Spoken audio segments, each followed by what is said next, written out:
Hello students, so in previous lectures we have covered the theory for Newton's second law. Also we have done several two or three numericals I think.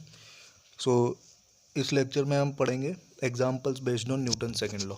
ठीक है, तो देखिए कई सारे observation daily life के हम Newton second law of motion से explain कर सकते हैं. जैसे सबसे पहला एक्सप्लेनेशन हम देंगे, suppose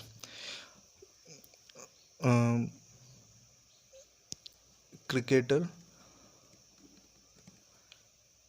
catching the ball by moving his hands backwards. तो ये सबसे पहला एग्जांपल है. मतलब आपने देखा होगा जब भी क्रिकेटर बॉल को कैच करता है तो फिर वो अपने हैंड्स को बैकवर्ड्स मूव करता है. तो इसका क्या रीज़न है? तो इसका रीज़न हम न्यूटन सेकंड लॉ से दे सकते हैं. तो देखिए, क्योंकि बॉल जब क्रिकेटर कैच करता है तो वो बहुत ज़्यादा स्पीड से आती है और उसका मास भी होता है, तो उसके पास काफ़ी ज़्यादा मोमेंटम होता है. ठीक है, तो इनिशियल मोमेंटम कुछ होता है और फाइनली बॉल जब उसके हाथ में आ जाती है तो वो रुक जाती है. तो फाइनल मोमेंटम कितना हो जाता है? ज़ीरो. तो हम लिख सकते हैं final momentum is equal to zero and initial momentum let's say मान लीजिए पी आई. इनिशियल मोमेंटम मान लीजिए पी आई है और फाइनल मोमेंटम ज़ीरो हो जाता है. तो अब देखिए Newton second law of motion क्या कहता है कि rate of change of momentum जितना ज़्यादा होगा उतना ही ज़्यादा फोर्स होगा. Force is directly proportional to rate of change of momentum.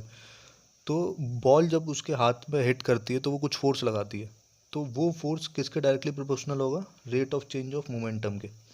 तो देखिए अगर वो तुरंत बिना हाथ को पीछे किए तुरंत अगर बॉल को रोक लेता है, कैच कर लेता है, मतलब हाथ अगर पीछे नहीं करता और जस्ट रोक लेता है ऐसे ही, तो उसको रोक मोमेंटम को चेंज होने में समय कुछ नहीं लगा. मतलब जो मान लीजिए जब उसने पीछे नहीं किए तब टाइम लगा वो T1 है, और जब वो हाथ को पीछे करके कैच करता है तो टाइम लगा T2. तो ऑब्वियसली T2 ज़्यादा होता है, T2 की वैल्यू ज़्यादा होती है. तो फिर rate of change of momentum आप फर्स्ट केस में निकालेंगे. मतलब व्हेन ही डज नॉट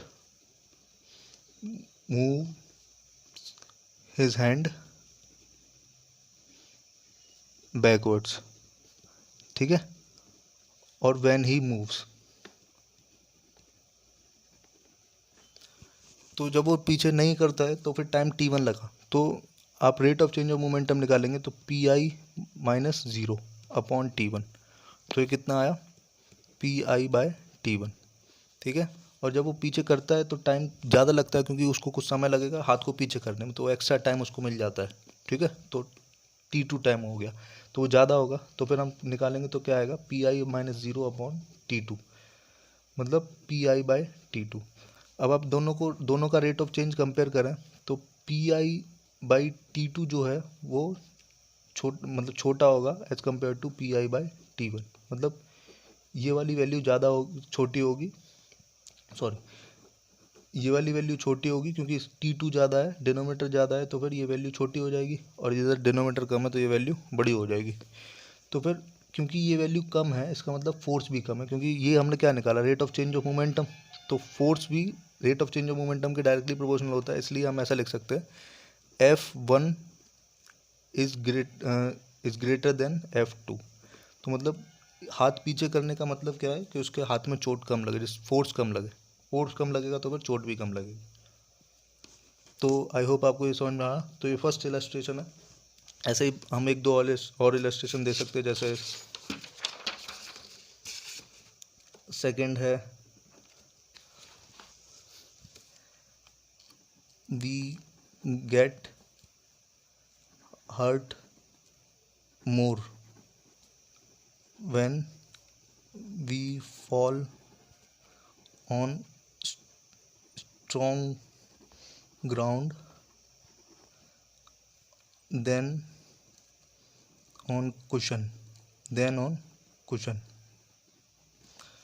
मतलब अगर आप सेम हाइट से अगर गिरें, एक एक एक बार मान लीजिए आप कुशन पे गिर रहे हैं, गद्दे पर, और एक बार आप गिर रहे हैं हार्ड ग्राउंड पे, तो फिर आपको चोट कुशन पे कम लगती है और हार्ड ग्राउंड पे ज़्यादा लगती है।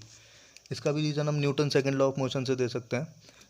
तो देखिए, सेम प्रिंसिपल जो हमने अभी क्रिकेटर के लिए अप्लाई किया, वो सेम प्रिंसिपल यहाँ पे भी अप्लाई कर सकते हैं।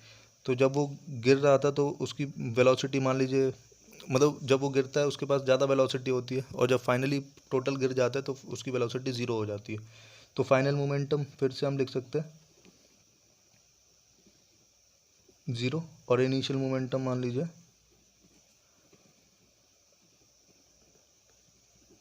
P I. ठीक है, इनिशियल मोमेंटम हो गया पी आई और फाइनल मोमेंटम हो गया ज़ीरो।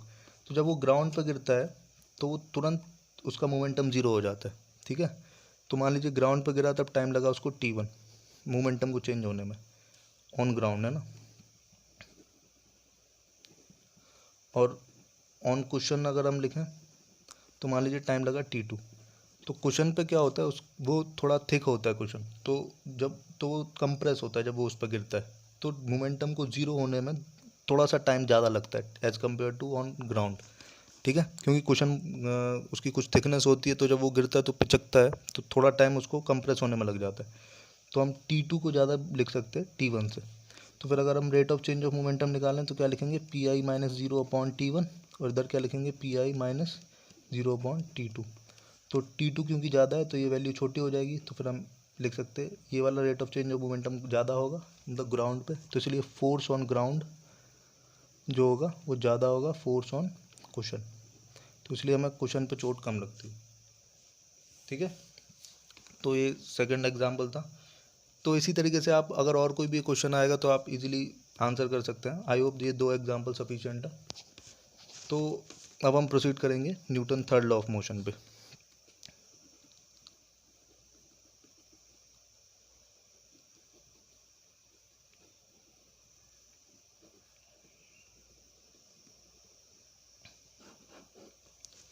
ठीक है, अब देखिए Newton third law of motion क्या स्टेट करता है। पहले मैं इसका स्टेटमेंट लिख दे रहा हूँ, फिर इसको एक्सप्लेन करूँगा। To every action there is an equal and opposite reaction. ठीक है, मतलब जब भी कोई एक्शन होगा तो 100% कोई उसका एक इक्विवेलेंट रिएक्शन भी होगा, और ऐसा हम लिखेंगे एंड दे ऑकर साइमल्टेनियसली, एक साथ होता है। ठीक है, तो थोड़ा एक्सप्लेन करता हूँ मैं इसको। जैसे सपोज करिए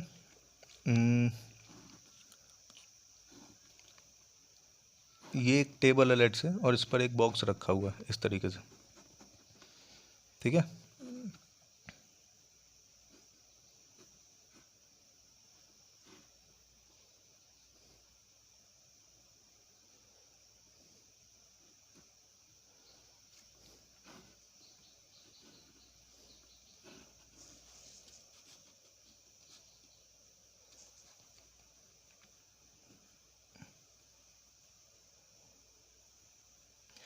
इस तरीके से मान लीजिए एक बॉक्स रखा हुआ है इस पर। अब देखिए हमको पता है कि मतलब जितने भी ऑब्जेक्ट्स हैं इस दुनिया में वो सब के सब अट्रैक्ट होते हैं अर्थ की तरफ। तो जिस फोर्स से वो अट्रैक्ट होते हैं उसी को हम क्या बोलते हैं, वेट। तो वेट क्या होता है, force by which an object is attracted to earth. ठीक है, तो force by which an object is attracted to earth. तो फिर ये बॉक्स है, इसको अर्थ अट्रैक्ट कर रही होगी अपनी तरफ, डाउनवर्ड फोर्स लग रहा होगा, और मान लीजिए वो हम लिख रहे हैं वेट के बराबर।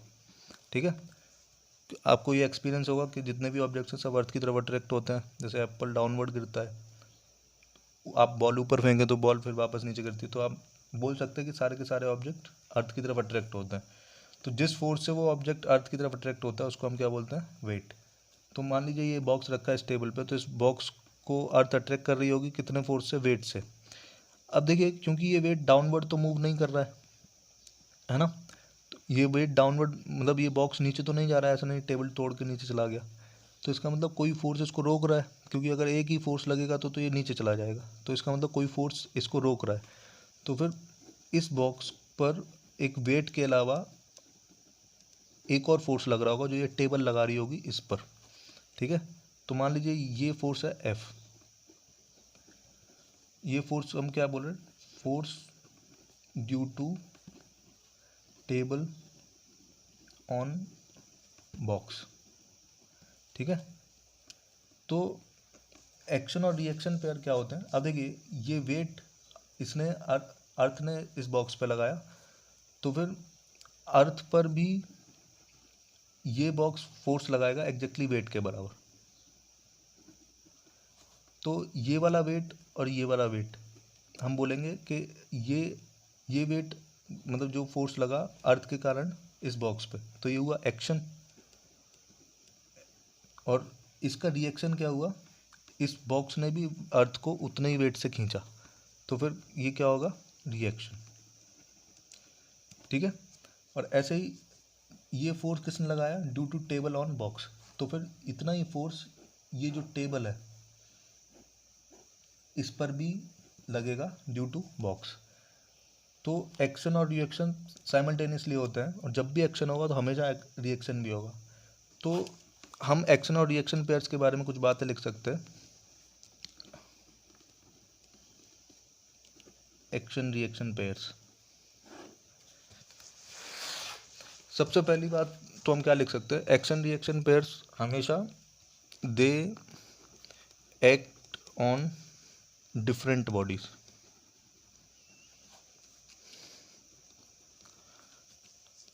ठीक है, can never act on a single body.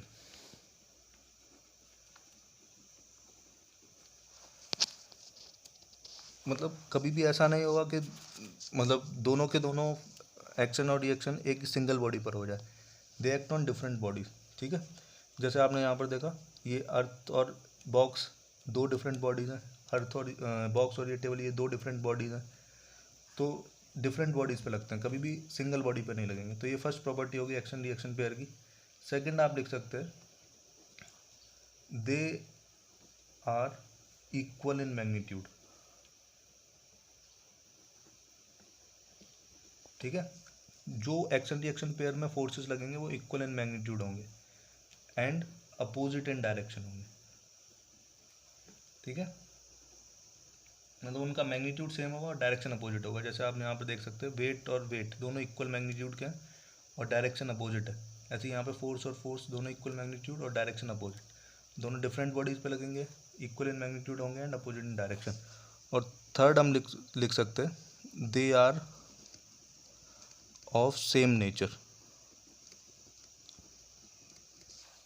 ठीक है।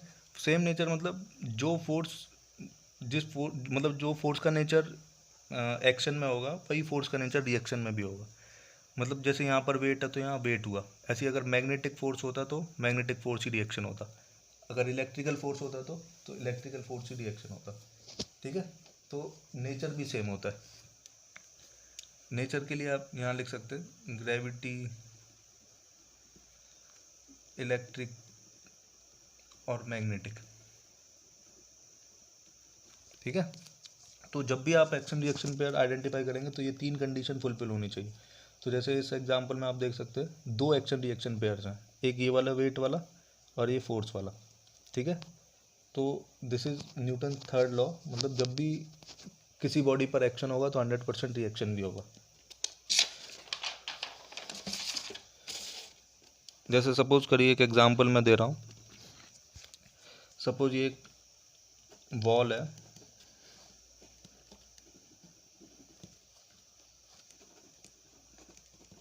और इस पर आपने एक बॉल को थ्रो किया, मान लीजिए इसका मास m है और u वेलोसिटीज है, ठीक है। तो अगर आपने इस बॉल पर इस बॉल को फेंका u वेलोसिटी से, और आपने देखा कि रिटर्न भी ये उतनी वेलोसिटी से हो गई,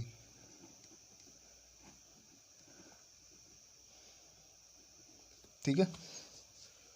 तो फिर अब आप, अगर आपसे पूछा जाए कैलकुलेट फोर्स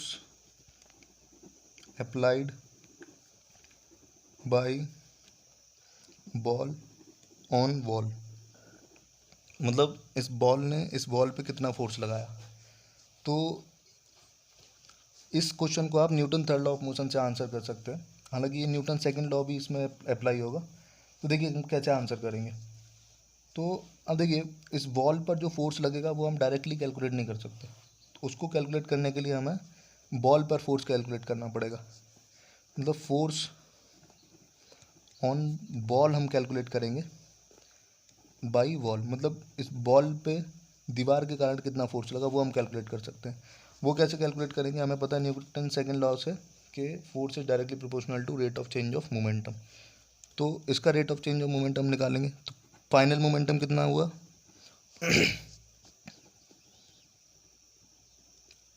मान लीजिए इसको टकराने में टी टाइम लगा है ना, टी टाइम, मतलब इसके लिए लिख सकते हैं टाइम टेकन इन कोलिजन। मान लीजिए टी टाइम में ये टकराई इस बॉल से, इस दीवार से, तो हम अगर बॉल पर फोर्स निकालना चाहते हैं इस वॉल के कारण से, तो हम फाइनल मोमेंटम कितना लिख सकते हैं माइनस एम इंटू यू, क्योंकि ये नेगेटिव एक्स एक्सिस की तरफ जा रही है तो फिर माइनस एम यू लिखेंगे। और इनिशियल मोमेंटम कितना लिखेंगे, वो प्लस एम यू। ठीक है।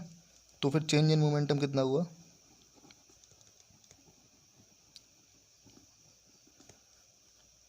फाइनल माइनस इनिशियल, तो ये कितना हो जाएगा देखिए minus m u, final minus m u के बराबर है, माइनस इनिशियल कितना है वो भी एम यू है, तो कितना आया माइनस टू एम यू। तो मतलब फोर्स कितना हो जाएगा, रेट ऑफ चेंज, तो रेट ऑफ चेंज कितना होगा minus two m u by t. तो मतलब इतना फोर्स इस पर लगा।